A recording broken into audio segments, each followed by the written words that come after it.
નમસ્તે, મારું નામ ધર્મેન્દ્રભાઈ કાનાભાઈ કારાવદરા, સરિતા ગીર સંવર્ધન કેન્દ્ર, મ્યાત્રા, જામનગર, ગુજરાત. મારી પાસે અત્યારે છે ને 200+ ગીર ગાયું છે, જે ભારત સરકારનું ગોકુલ મિશન છે અંતર્ગત મને સબસિડી મળેલી છે.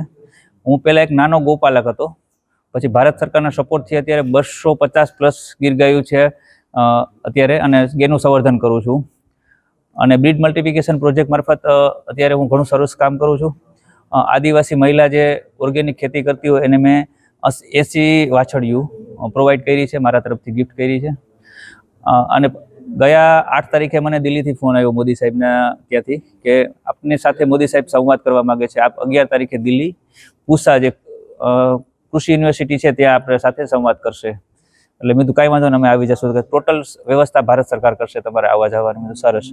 પછી ત્યાં અમે ગયા તો ભારત સરકાર તરફથી બહુ સરસ વ્યવસ્થા હતી, અમને બધું ત્યાં ગોઠવણ કરી હતી. અને મોદી સાહેબ સહજ એક આપણા ફેમિલીના મેમ્બર હોય ને એવી રીતના અમને મળવા આવ્યા. નહીં સિક્યુરિટી, નહીં કોઈ પ્રોટોકોલ, સહજ એક ફેમિલી મેમ્બરની તેમ અમારે મળ્યા, અમારી બધી વાત સાંભળી.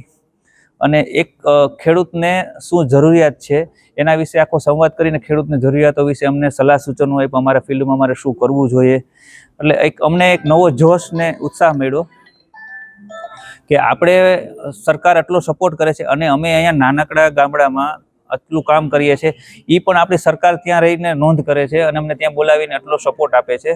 અને અમારી હારે તમારે જરૂર પડે ત્યાં સરકાર ઊભી છે. એટલે અમે જે અત્યારે કામ કરીએ છીએ ને એ અમે ડબલ જોશથી અને જોમથી અમે વધારે આગળ વધશું. અમારે ત્યાં ધૂપ, દીવા, અગરબત્તી, ઘી, મિલ્ક અમે ઓલરેડી સપ્લાય કરીએ છીએ અને સારી બ્રીડની વાછડીઓ પણ અમે ડિઝાઇન કરી માર્કેટમાં પ્રોવાઈડ કરીએ છીએ, જે બ્રીડ મલ્ટિપ્લિકેશન ફાર્મ મારફત. અને શોર્ટ ટાઈમની અંદર ત્યાં અમે ગૌ ટુરિઝમ અને નેચરોપેથી સેન્ટર પણ થોડાક લોંગ ટાઈમમાં ધીમે ધીમે ડિઝાઇન કરતા જઈએ છીએ, આગળ વધતા જઈએ છીએ. એટલે અને મને થોડુંક આગળની સરકારોમાં એવું લાગ્યું કે આમ કિસાન અને ખેડૂતને જ્યારે કોઈ પણ મિનિસ્ટરને અથવા મોટા સાહેબને મળવું હોય તો એ પોસિબલ નહોતું. પણ અત્યારે વર્લ્ડના બધાથી મોટા શક્તિશાળી આપણે મોદી સાહેબ એ આવી રીતના સિલેક્શન કરી અને ગમે ત્યાંથી નાનકડા એવા મ્યાત્રા ગામમાંથી અમને ત્યાં બોલાવે.